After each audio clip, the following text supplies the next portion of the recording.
ठीक है, तो करंट ट्रांसफार्मर हम लोग स्टार्ट करते हैं। ठीक है, तो आपको मैं करंट ट्रांसफार्मर बताया था कि it is a type of instrumentation transformer.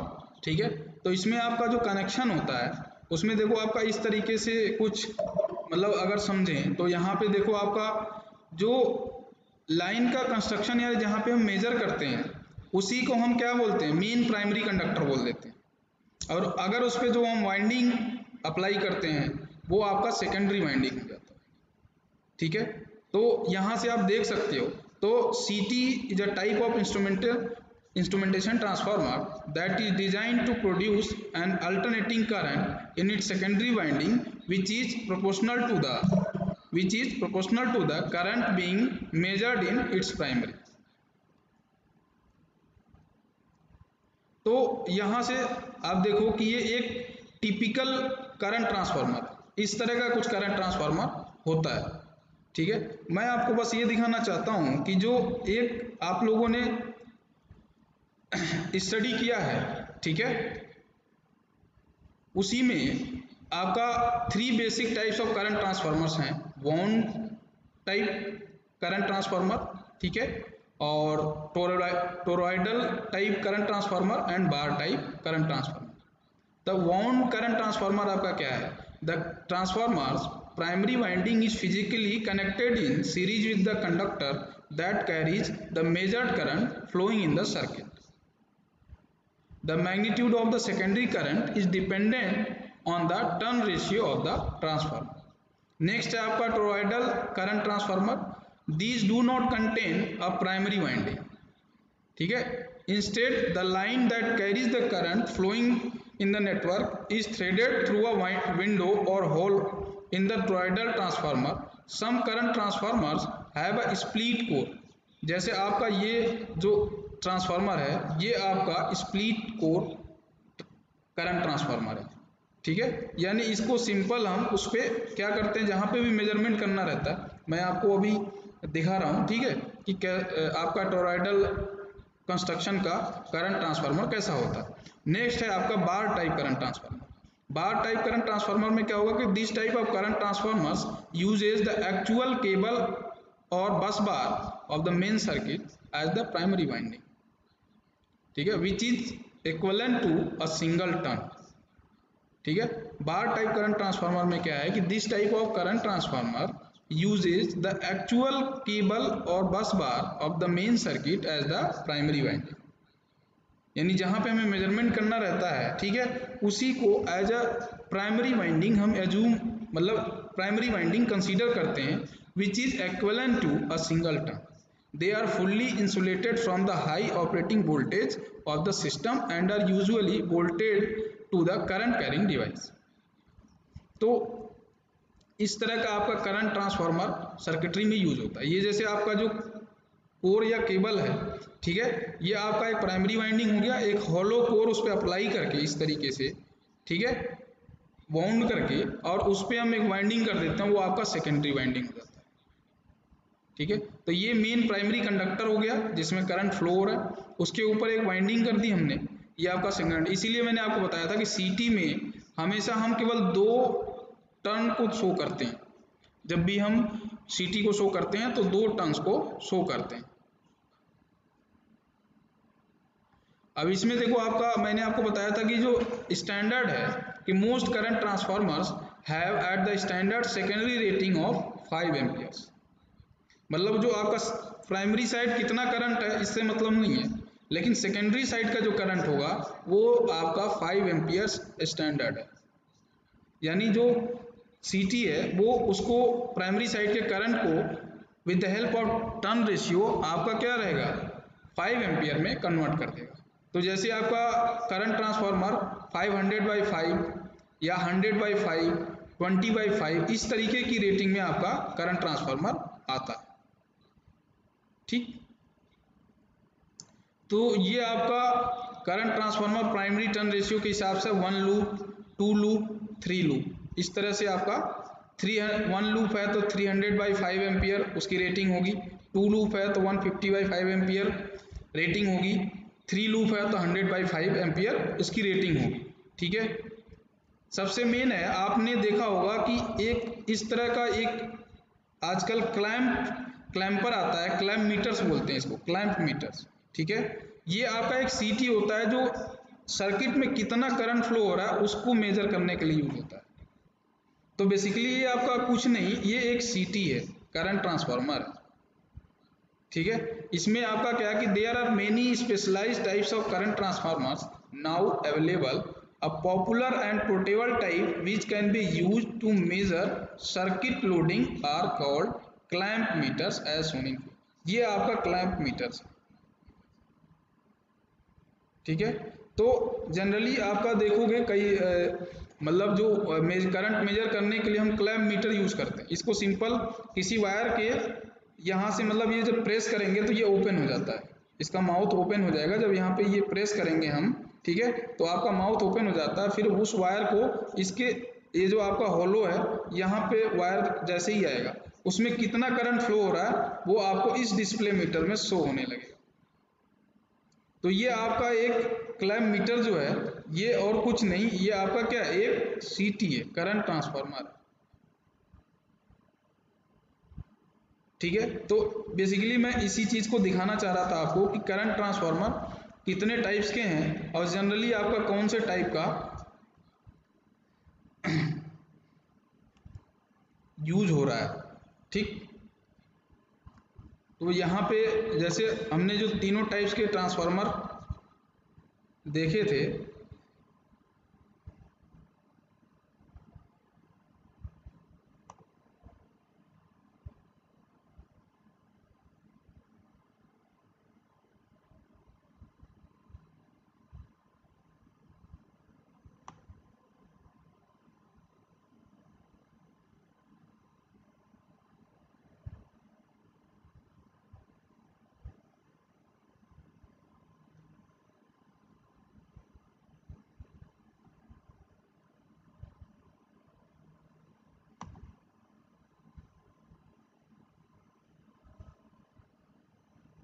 ये देखो आपका जो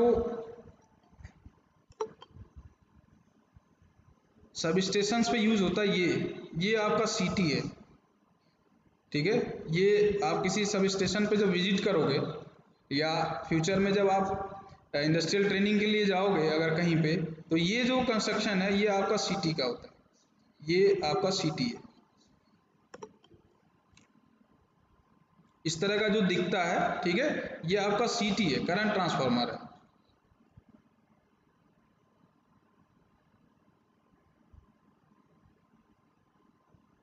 मैं आपको और दिखाना चाह रहा हूँ कि किस तरीके से जो प्रैक्टिकली इम्प्लीमेंटेबल है। जैसे ये आपका देखो, ये मतलब इसी का एक कंस्ट्रक्शनल डायग्राम है, इसी इसी चीज का, ये आपका सीटी का सिंबल है, ठीक है। जब सब स्टेशन में या कहीं पे आप इस तरह का देखो तो वो आपका क्या होता है, सीटी होता है, करंट ट्रांसफार्मर होता है। और कुछ डिटेल में तो डायग्राम इसमें मतलब नहीं मिल रहा।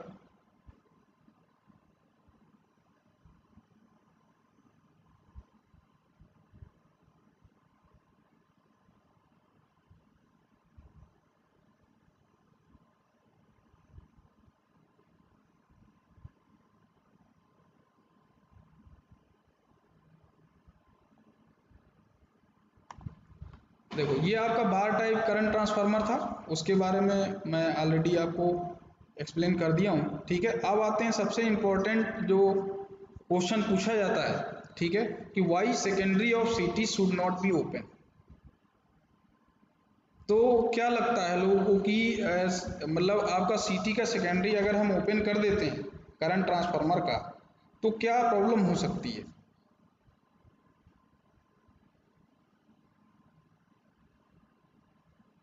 किसी को कोई आइडिया?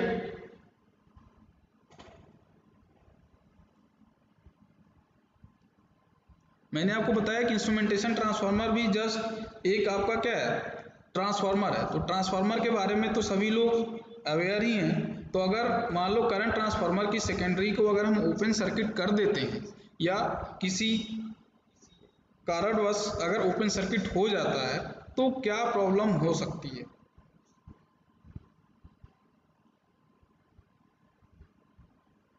किसी को कोई भी रफली कोई आइडिया, जरूरी नहीं है कि आंसर मतलब सही हो, लेकिन एक दिमाग में क्या आंसर आ सकता है मैं बस वो जानना चाह रहा हूं।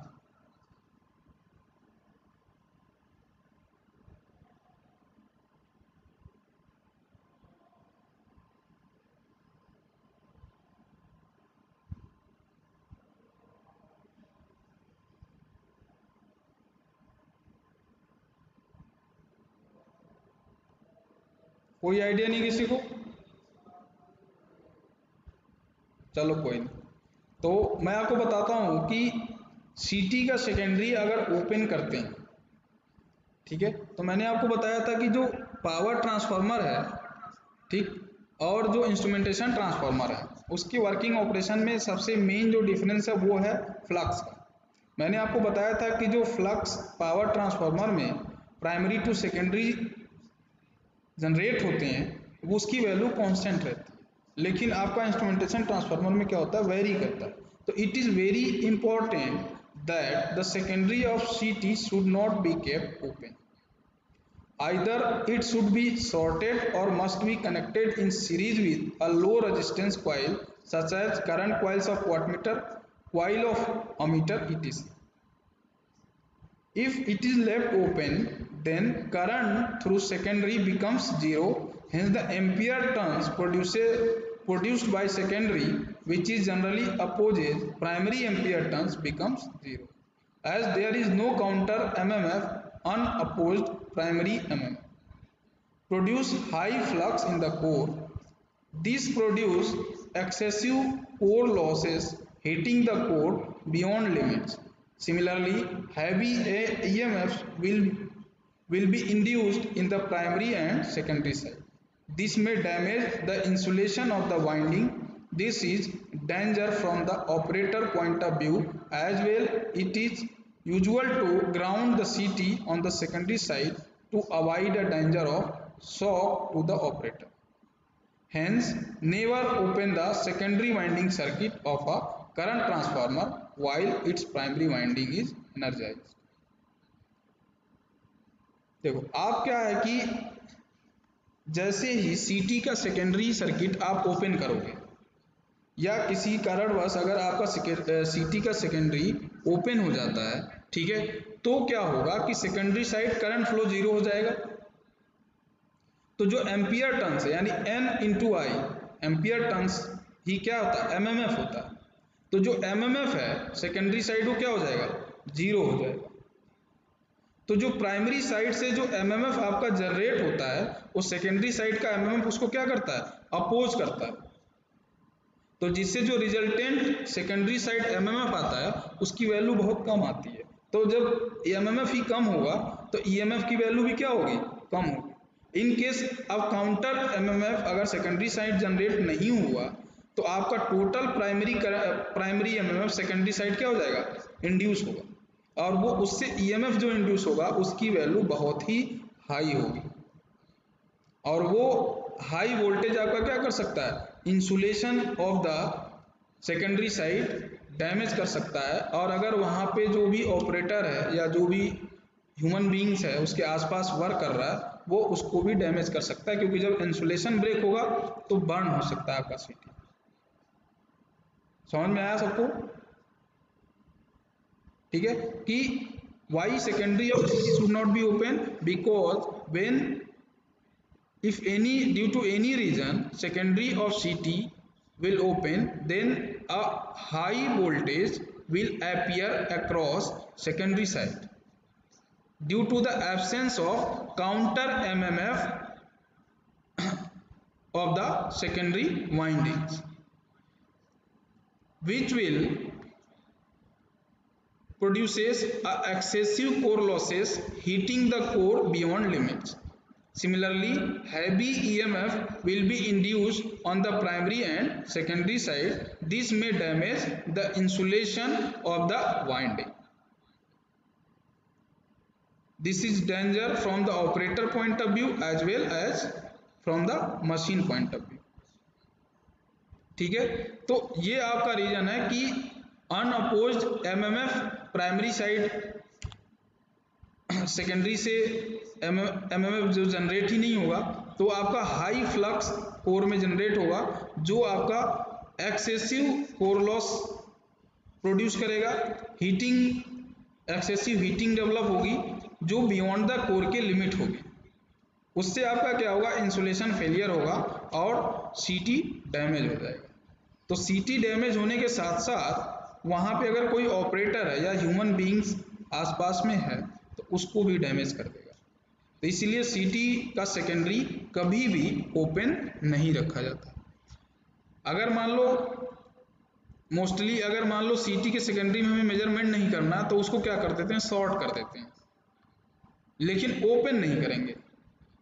ठीक है, ये आपका बहुत ही इम्पोर्टेंट मतलब एक टॉपिक है सीटी का।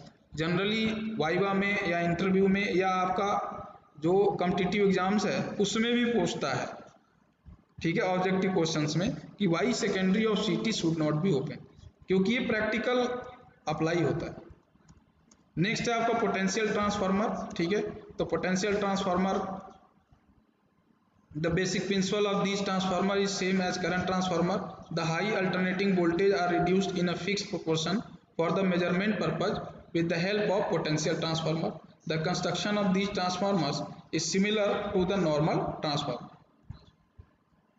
तो आपका primary winding consist of large number of turns while secondary has less number of turns and usually rated for 110 volt.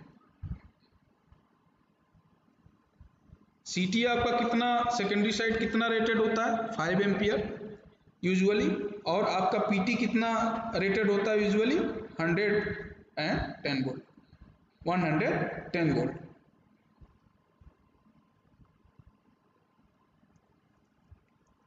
अब इसमें देखो आपका क्वेश्चन है एक पीटी से रिलेटेड। हम लोगों ने नॉर्मल ट्रांसफार्मर रेशियो को स्टडी कर लिया कि V1/V2 इक्वल टू N1/N2। वो पहले से हम ट्रांसफार्मर के रेशियो को जानते हैं कि 11 kV यानी 11,000/110 potential transformer is used along with the volt meter reading 87.5 volt.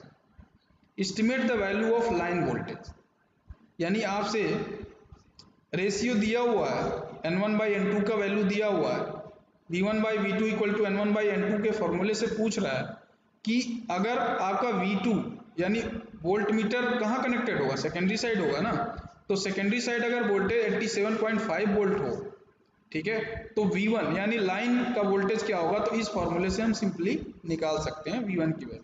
तो V1 की वैल्यू क्या है, 8750।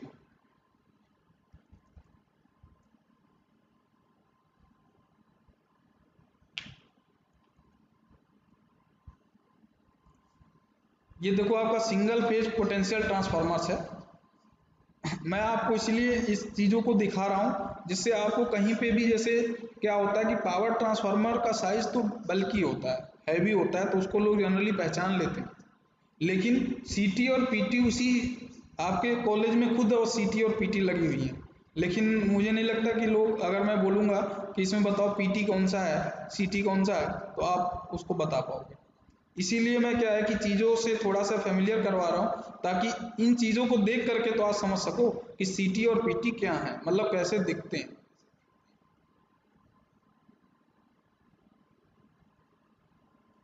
For oil field potential transformers oil field bushing are used.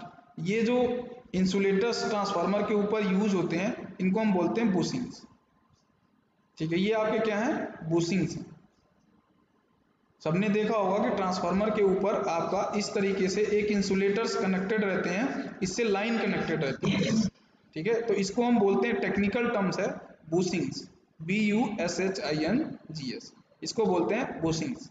The for oil field potential transformers oil field bushings are used.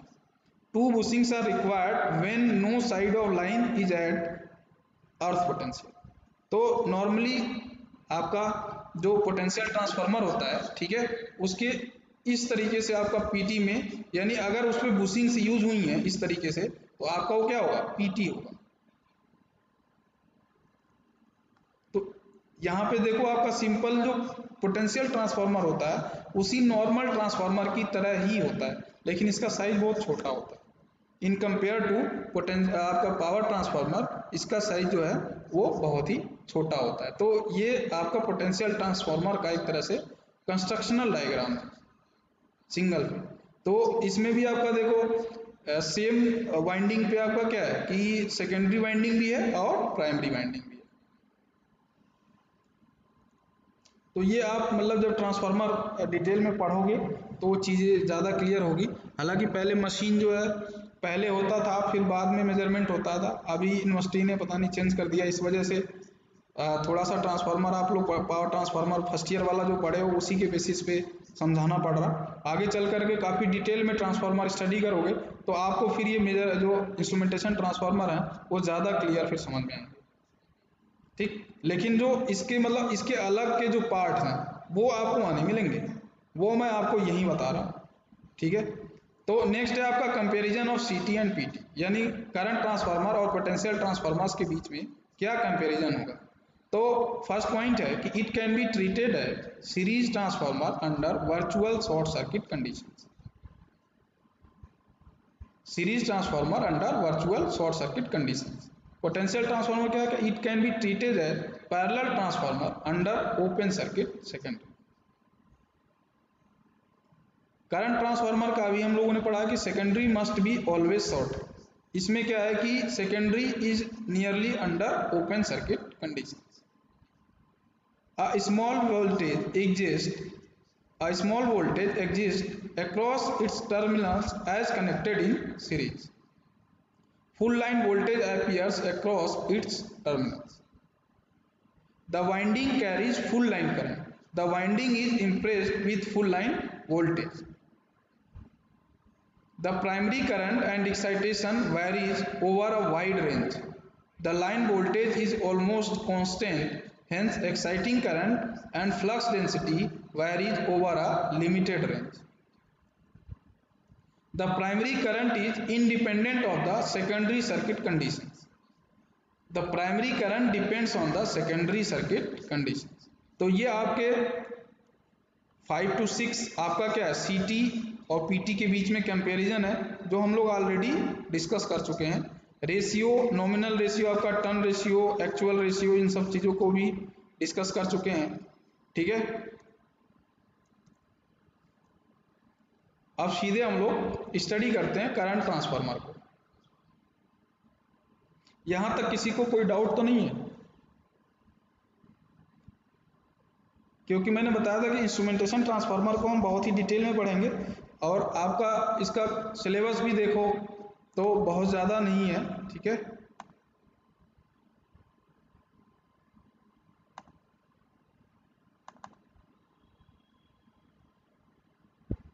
देखो आपका जो syllabus है unit 3 का, current and potential transformers, ratio and phase angle errors, design considerations and testing.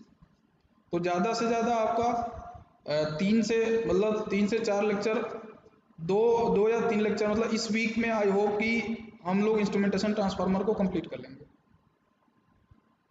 ठीक है। तो इसलिए मैं थोड़ा सा टाइम लेके इसमें बता रहा हूँ, क्योंकि जो चीज़ें स्टार्टिंग से ही पूछी जाती हैं पहले उस चीज़ को क्लियर होना बहुत ज़रूरी है। और श्योर है कि आपका एग्जाम में आना ही आना है एक क्वेश्चन करंट से, जो मतलब आपका लॉन्ग आंसर क्वेश्चन आता है, ठीक है।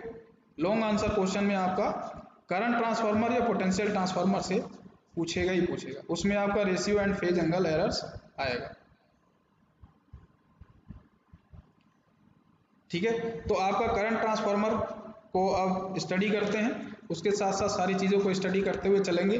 तो आपका नेक्स्ट 2 या 3 लेक्चर में आपका क्या है यूनिट 3 भी कंप्लीट हो जाएगी, फिर हम लोग 4th यूनिट स्टार्ट कर लेंगे, ठीक है। तो करंट ट्रांसफार्मर्स में the current transformers is used with its primary winding connected in series with the line carrying the current to be measured, and therefore the primary current is not determined by the load on the current transformers secondary. The primary consists of very few turns and therefore there is no appreciable voltage across it. The secondary of the current transformers has larger number of turns, the exact number being determined by the turns ratio. तो ये आपका actual सीटी का you application है current measurement के लिए और power measurement के लिए। इसमें देखो कि मान लो एक सप्लाई है, इससे लोड कनेक्टेड है, इसमें कितना करंट फ्लो हो रहा है, इसको मेजर करने के लिए अगर हमने सीटी यूज किया है, ठीक है, तो यहाँ पे आपका प्राइमरी में 2 टर्न्स हैं, फिर सेकेंडरी में आपका प्राइमरी के कंपैरिजन में ज़्यादा नंबर ऑफ टर्न्स हैं, ठीक है। तो यहाँ से आपका देखो, फिर यहाँ पे अमीटर कनेक्टेड है और इसके सेकेंडरी साइड से वॉट मीटर कनेक्टेड है। मैंने आपको बताया था कि सेकेंडरी आपका सीटी का ओपन नहीं हो सकता है, तो या तो उसको शॉर्ट कर देते हैं या तो फिर आपका एनर्जी मतलब आपका पावर वॉट मीटर वगैरह पावर मेजरमेंट के लिए यूज कर लेते हैं। तो यहाँ से देखो आपका ये करंट कॉइल हो गया और उसके बाद ये वॉट मीटर में क्या होता है, उसमें भी 2 कॉइल्स होते हैं ना आपके करंट कॉइल। जब हम लोग स्टार्टिंग में ही पढ़ रहे थे फर्स्ट यूनिट, तभी ये सारी चीज़ें मैंने बताया था कि ये आपका करंट कॉइल है और ये आपका प्रेशर कॉइल। इन दोनों के कॉम्बिनेशन से आपका क्या बनता है, वॉट मीटर बनता है। तो यहाँ से ये वॉट मीटर आपका पावर मेजर कर देगा कि कितना इस लोड में पावर कंज्यूम हो रहा है, और इस सीटी की हेल्प से, यहाँ पे जो सीटी है इसकी हेल्प से हम करंट मेजर कर लेंगे कि करंट कितना फ्लो हो रहा है, ठीक है। तो ये आपका कनेक्शन डायग्राम था। अब इसके बाद आपका वही सिंपल इक्विवेलेंट सर्किट जो आपने ट्रांसफार्मर का स्टडी किया हुआ है, नॉर्मल ट्रांसफार्मर का, वही आपका इक्विवेलेंट सर्किट इस केस में भी होता है। देखो simply resistance, reactance, series resistance, primary side series resistance reactance, secondary side series resistance reactance, primary side आपका जो कोर है उसका शंट रेजिस्टेंस शंट रिएक्टेंस, ठीक है। और ये आपका लोड है, लोड में सेकेंडरी साइड ये लोड कनेक्टेड है RL XL। तो यहाँ से RP XP हो गया।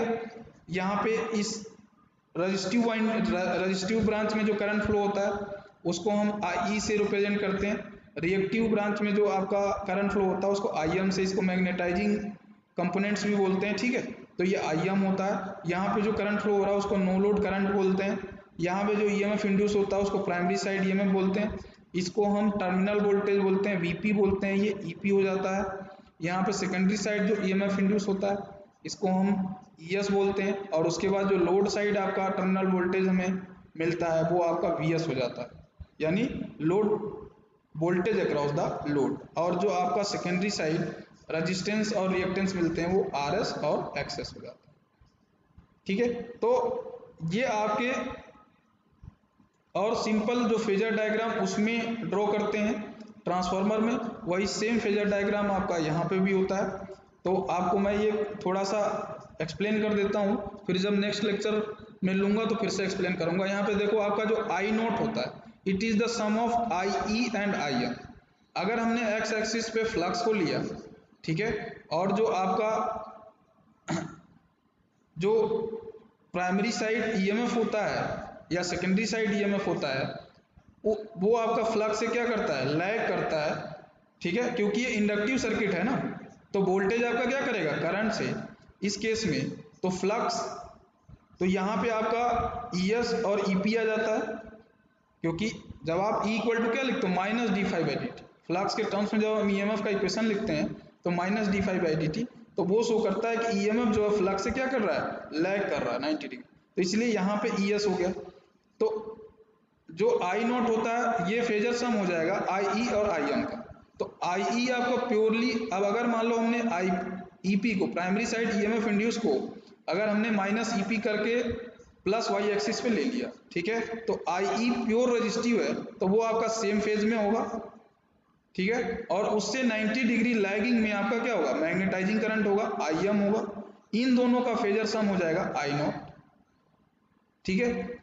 अब इसके बाद IS को अगर हमने ES से लैगिंग ले लिया, ठीक है, क्योंकि हम ले रहे हैं कि आपका लैगिंग लोड है यहाँ पे कनेक्टेड है, ठीक है, तो उस हेल्प से NIS सेकेंडरी साइड हो जाएगा, I नोट यहाँ पे NIS आ जाएगा, तो I नोट और NIS का फेजर सम आपका क्या हो जाएगा, IP हो जाएगा।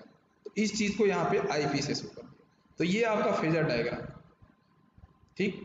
सिमिलरली यहाँ पे करंट IS फ्लो हो रहा है, तो IS जो है वो होगा आपका क्या, VS इक्वल टू क्या होगा, ES और प्लस जो ES आपका इक्वलेंट होगा RS XS और प्लस VS।